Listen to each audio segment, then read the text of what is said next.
William Ruto ametupatia barabara kutoka Kangundo to Mwala.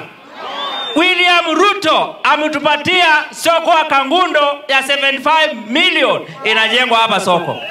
William Ruto ametupatia soko ya Kivaani 75 million inajengwa Kivaani. William Ruto ametupatia 144 million ya kujenga KMTC. Mmesikia nyinyi wenyewe.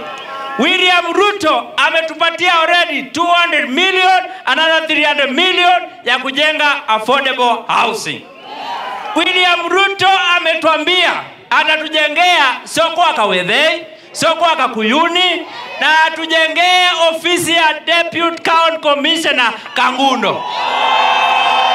Unajua election inakuja.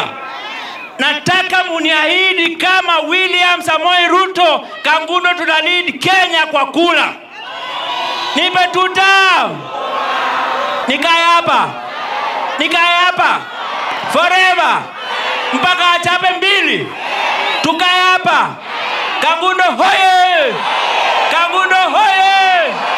Kuna wale wanaume upenda kuja kutupanga, wakija waambia tupangaze Kangundo. Tuliona siasa wakati ya kitambo. William mina kuasia hawa watu wa Pangangwi wakisema wamesema na kura hizo zote ni zako.